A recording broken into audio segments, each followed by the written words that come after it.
그러나 그것이 끝이 아니라 보라, 셋째 화가 속히 이르는도다. 둘째 화는 여섯째 나팔 심판입니다.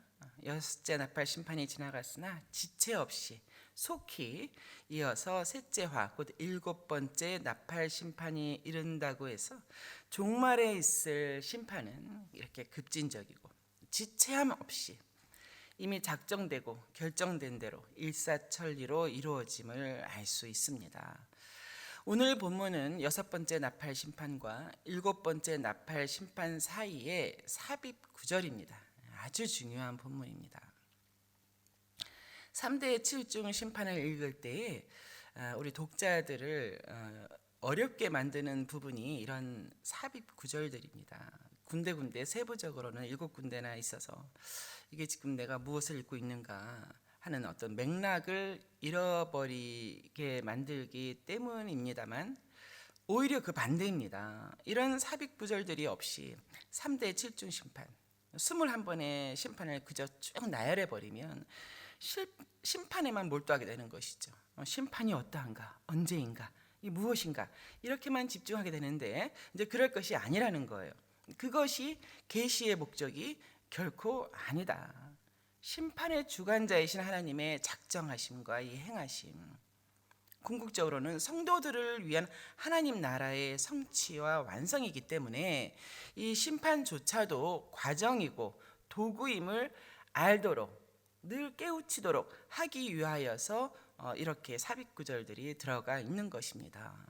또한 저희는 이렇게 읽으면서 성경 말씀을 접하지만 그 당시는 구전 문화였거든요. 그러니까 들으면서 그 말씀의 맥락과 내용들을 파악하기 때문에 이런 삽입 구절들로 하여금 그들이 집중하고 있는 것이 무엇인지를 늘 되새기게 하는 아주 중요한 문학적인 구성 방법입니다. 그렇습니다. 심판의 최종 목적, 종말의 최종 목적은 결코 심판만이 아니라 하나님의 나라, 하나님 나라의 회복이 어떠한가, 특히 교회를 위한, 교회를 향한 하나님의 뜻이 무엇인가를 알게 해줍니다. 어제 본문 10장과 오늘 본문의 이 삽입구절 내용은 다음 세 가지를 포함하고 있습니다. 사도 요한에게 부여된 선지자적인 사역, 말씀을 먹게 했죠. 두루마리를 먹게 했죠. 어제 본문입니다. 그리고 둘째, 셋째는 오늘 본문에 있는 성전 측량과 두 증인에 대한 것입니다. 이 세 가지는 모두 한 가지를 말하고 있는데요.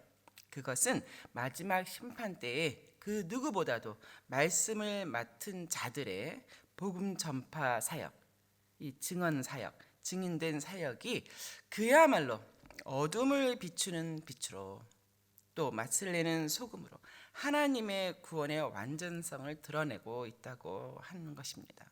굉장히 중요한 본문이 아닐 수 없습니다. 잃은 양 한 마리를 찾기까지 교회와 함께 그 뜻을 이루시는 하나님을 발견할 수 있는 본문입니다. 오늘 본문에서 그런 하나님의 뜻을 잘 발견할 수 있기를 원하는데요. 먼저 우리가 생각해 봐야 할 것이 있습니다. 지금까지의 심판들, 7인 심판이 있었습니다. 그리고 6 나팔 심판, 이렇게 총 13번의 심판이 나열되어 있는데요. 이상하리만큼 놀라운 사실은 회개하는 자들이 없다는 것입니다. 9장 이제 20절 21절에서 6번째 나팔 심판, 이게 13번째거든요. 그런 심판들이 쭉 나열되었는데 9장 20절에 보면은 이 재앙에, 심판이죠. 이 재앙에 죽지 않고 남은 자들이 그들이 손으로 행한 일을 회개하지 아니한다. 또 21절에서도 살인하고 복수를 하고 음행하고 도둑질을 회개하지 아니하더라입니다. 13번의 심판이 임하여도 회개하지 아니하더라. 이제 우리 생각에는 한두 번의 심판만으로도 납작 엎드려서 자복하고 살아계신 하나님을 찬양하며 경외하며 용서를 구하고 회개할 것 같은데 그렇지 않더라는 거예요. 회개하지 아니하고 회개하지 아니하더라. 참 만감이 교차합니다만 어떻게 이렇게 되는가? 그들은 특별히 굉장히 악한 사람들인가 하겠지만 사실상 이것이 타락한 인류의 본질이라고 하는 것을 인정하지 않을 수 없습니다. 10가지 재앙으로 깨닫지 못하고 돌이키지 않았던 애굽의 바로 왕의 그 완고함이 곧 우리 애들의 옛사람의 모습인 것이죠. 뭐 우리라고 별반 다르지 않습니다. 다만 오늘 본문 두 증인의 죽음, 순교자적인 그런 사명을 다하다가 당한 죽음, 또 부활, 하늘로 올리오는 승천을 통하여서 비로소, 여러분 13절 보십시오. 비로소 13절 하반부에 그 남은 자들이 두려워하여 영광을 하늘의 하나님께 돌리더라. 이게 뭐 단순한 두려움이나 뭐 반성 이런 것을 의미하는 것이 아니라 신학자들이 공통적으로 의견을 모으는 것은 전체적인 맥락을 봤을 때 이것은 진정한 회개이다. 그래서 이렇게 두 증인과 이렇게 남은 자들의 회개가 같이 밀접하게 연결되어 있다는 것을 알려주고 있습니다. 그렇습니다. 오늘 본문의 키워드 두 증인이라고 할 수 있겠습니다. 이 두 증인은 누구인가? 또 그들을 향한 하나님의 뜻은 무엇인가? 결론적으로 두 증인은 교회입니다. 그리고 교회를 향한 하나님의 뜻은 순교자적인 복음 전파 사역을 이루는 것입니다. 먼저 교회인 두 증인의 사역, 그들이 어떤 때에 사역을 감당하게 되는가, 그 배경은 1절과 2절에 잘 나와 있습니다. 1절에 사도 요한에게 지팡이 같은 갈대를 주면서 하나님의 성전과 제단과 그 안에서 경배하는 자들을 측량하라 하셨는데요. 그렇습니다. 사도 요한이 측량해야 할 것은 세 가지입니다. 성전과 제단, 그리고 무엇보다도 그 안에서 경배하는 자들입니다. 우리들인 것이지요. 교회인 것입니다. 경배하는 자들을 측량하라. 구속받은 언약 백성, 교회를 측량하라.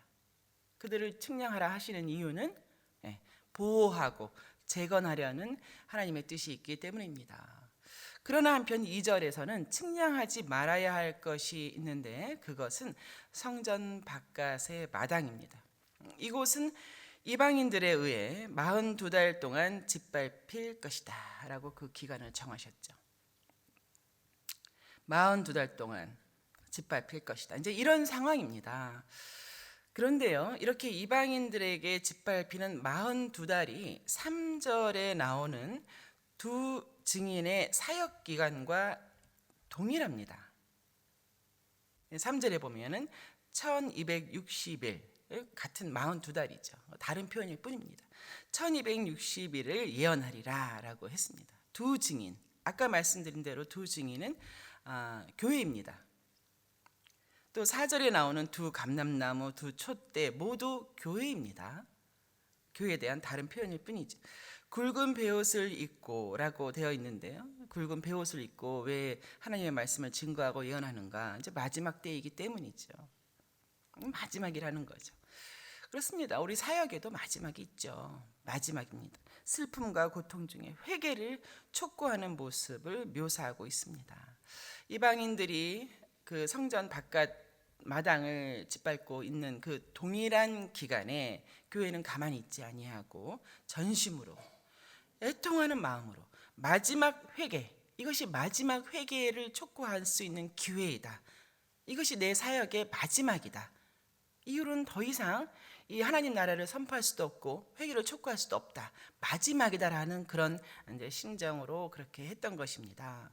이제 어제 투브 퀴즈 종업식에서 여러 상들을 주거든요, 저희가. 많은 상들을 줘서 아이들을 엄청나게 격려하고 이제 칭찬하는데요. 사회를 맡으신 선생님께서 그 마지막 상 시상자에 대한 그 상 내용, 특별상이거든요. 없었던 상인데 그것을 수여하는데 그 내용을 설명해 주시면서 막 울먹이시는 거예요. 말을 잘 잊지 못하시는 거예요.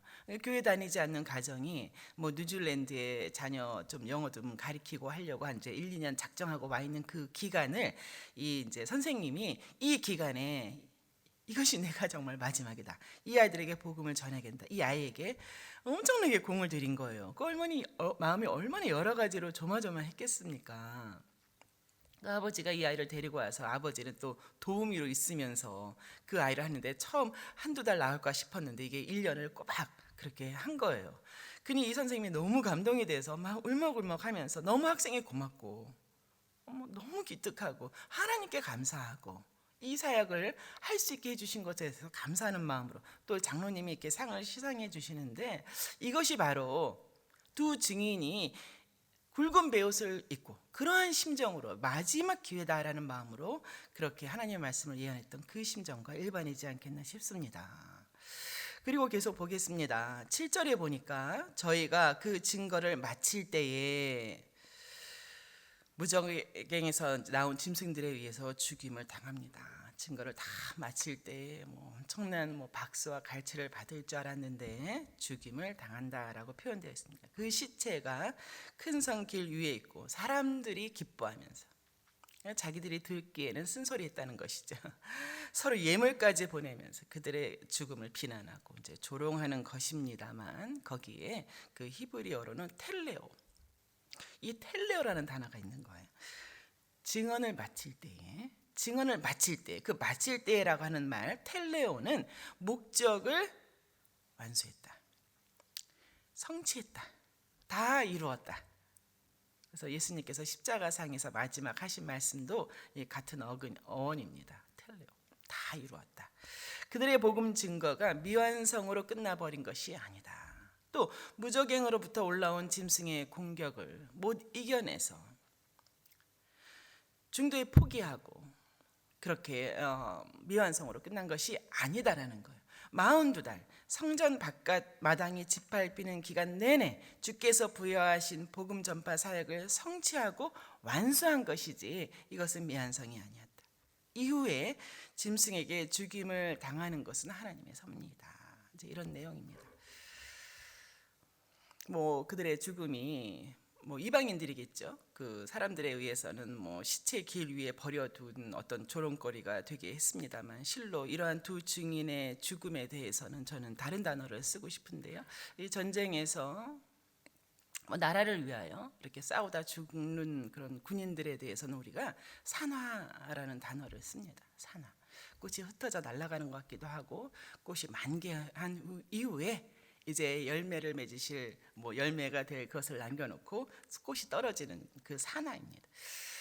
그렇습니다. 이 두 증인의 이 죽음도 이 영적인 전쟁, 최후의 전쟁에서 그렇게 죽게 되는 산화 아닙니까? 이것은 산화구나. 아름답다. 이제 그런 생각을 하게 됐습니다. 이런 두 증인의 사역 모습에서 이제 우리가 6절, 7절에 보면은 그 내용을 이렇게 보면은 이게 구약의 엘리야라는 그런 생각이 듭니다. 그를 의미하는구나. 엘리야 선지자와 모세를 이렇게 연상시키는 구절들이 이렇게 나옵니다.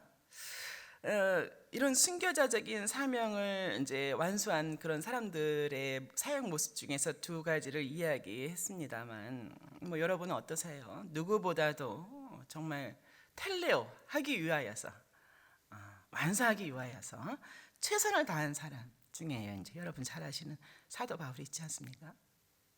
근데 그가 그렇게 그의 마지막 그 서신서에서 이렇게 썼어요. 디모데후서 4장 7절인데, 나는 선한 싸움을 싸우고 나의 달려갈 길을 마치고 믿음을 지켰으니 이제 이후로는 죽음을 포함하여서 이제 이후로는 나를 위하여 의의 면류관이 예비되었으므로 주 곧 의로운 재판장이 그날에 내게 주실 것이며, 이제 이렇게 한 거예요.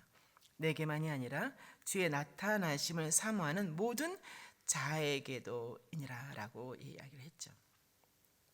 오늘 본문의 두 증인의 삶이 어땠는지 알 수 있게 되는 것이죠. 또한 우리의 삶이 그러해야 하는 것을 말해주는 것입니다. 말씀을 맺겠습니다. 요한계시록의 주제는 결코 이제 심판은 아닙니다. 곧 우리 이제 교회인 것입니다. 그래서 어제 오늘 본문만 해도 그 교회에 대한 그 주님의 메시지가 무엇입니까? 어제 본문 말씀을 위임받은 교회이다. 또 오늘 본문에서 하나님께서 측량하라 하신 같이 일일이 하나하나 세심받고 또 지키심받고 보호받는 교회이다. 너희는 나에 속했다. 내게 속했다. 교회이다. 또한 생명이 하나님께 속했음을 알기에 그 귀한 복음, 나를 살리신, 나에게 영생을 주신 그 복음을 전파하기에 목숨까지 아끼지 아니하는 교회. 요한계시록은 교회를 이야기하고 있습니다. 이렇게 다채롭고 다양한 여러 각도로 묘사된 교회를 발견하시면서 교회로서의 나의 정체성과 사명을 한 번 더 진지하게 깨닫고 또 결단해가는 저와 여러분 되시기를 주의 이름으로 축원합니다.